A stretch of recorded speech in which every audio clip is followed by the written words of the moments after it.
Hey guys, Coach here with this week's video. Hey, I'd like to introduce you to the thought process of using boulders in your landscape as part of an ornamental structure introduction into a flat, just green type of landscape.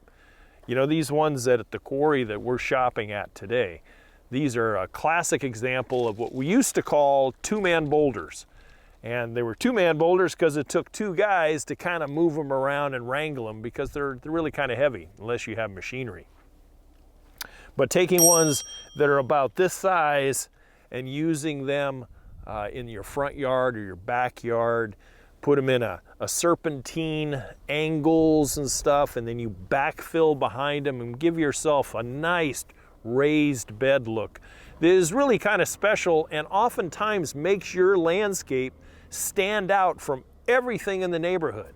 It really does, because not a lot of people, unless it's very common, naturally occurring boulders in the neighborhood.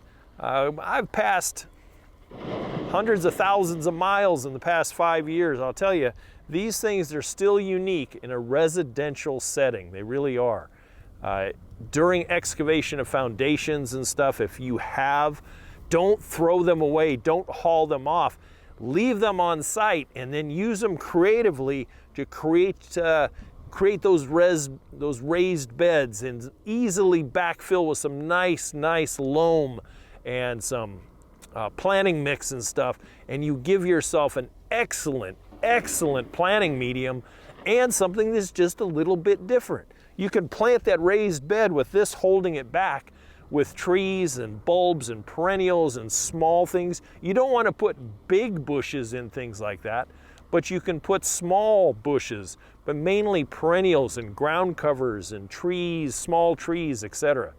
So the use of landscape boulders, you really ought to think about using those and having something that just kind of little different compared to everybody's big lawns and stuff.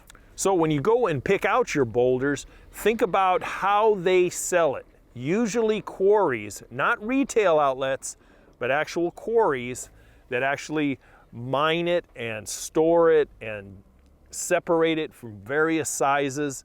They'll sell it usually by the ton. So make sure you ask, how much are you selling boulders like this? Oh, it's $18 per ton or $14 per ton. And then kind of gauge, ask them, well, how much do you think this one costs or this one weighs right here? And if it's a 250-pound boulder, then you're going to know, okay, per ton. So you'll be able to budget exactly how much it's going to cost before you even get it home. So think about that. Make sure that when you're at the quarries, they have allowed you permission, because oftentimes there's some very strict regulations to public just hanging around a quarry. Not always the best.